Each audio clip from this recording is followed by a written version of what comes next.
फेन जाओ जियाशी फेन जाओ जो भी फेन जाओ जिन हुआ हमाचे कहा में कशा मोहे హచి అమ్మా చైనీస్ భాషలో వార్తలు చెప్దాం అనుకున్నా కానీ కొంచెం కష్టం అబ్బా. కొంచెం కాదు బాగా కష్టం. కోడి కాళ్ళు ఎరకనే కదా మీకు, పులుసు పెడితే మస్తు ఉంటుంది. చైనీస్ వాళ్ళకి కూడా బాగా ఇష్టమే. ఆ ఇష్టమే వాళ్ళకి ఇప్పుడు కష్టం తెచ్చిపెట్టింది. హషా కుషే చూడండి, కోడి పేరు చెప్తే కోట్ల మందికి నోరూరుతుంది కదా. మన దగ్గరనే కాదు దునియా మొత్తం అంతే. ఫ్రై అని, మసాలాని, రోస్ట్ అని, రెక్కలని, లెగ్ పీస్లని, కాళ్ళని అన్ని రకాలుగా వండుక తింటారు. మన తానంటే బిర్యానీలు బాగా నడుస్తాయి కానీ చైనాలో అట్లా కాదు.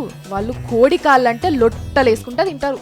ఆ కాళ్ళని ఎన్ని రకాలుగా వండుక తినాలో అన్ని రకాలుగా వండుక తింటారు. చైనా స్ట్రీట్ ఫుడ్లో కూడా కోడి కాళ్ళదే హవా.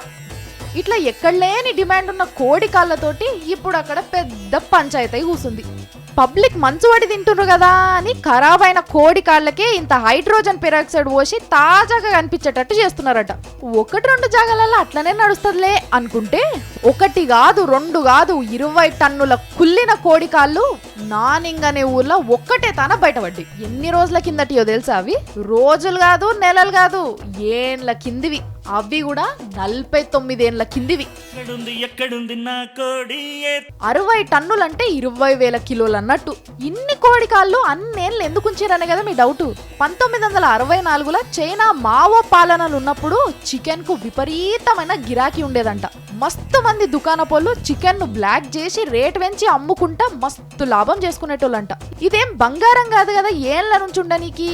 అందుకే ఏవేవో కెమికల్స్ పోసి ఐస్ గడ్డలలో పెట్టి ఉంచేటోళ్ళంట. అగో అప్పుడు అట్లా పెట్టి మరుగున పడ్డాయే కొన్ని రోజుల కింద ఇట్లా బయట పడ్డాయట. అంటే పబ్లిక్ కంట్లే కాదు, అమ్మేటోళ్ళ కంట్ల. వాళ్ళు వాసన ఓనికి ఇంత హైడ్రోజన్ పెరాక్సైడ్ పోసి కమ్మగా వండి పెట్టేటోళ్ళంట.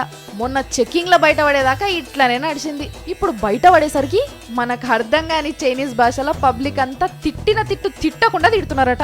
కోడి కాళ్ళను ముద్దుగా ఫెంజావో అని పిలుచుకునేటోళ్ళు ఇప్పుడు జియాంగి ఫెంజావో అని అంటే కుళ్ళిన కాళ్ళని, జోంబి ఫెంజావో అని అంటే చరిత్ర ఉన్న కాళ్ళని ఇంటర్నెట్ లో జోకులు వేసుకుంటున్నారంట. జిన్హువా అనే రోగం వచ్చే ఛాన్స్ ఉందని ప్రచారం చేస్తున్నారు. పక్షవాతం లాంటిదంట.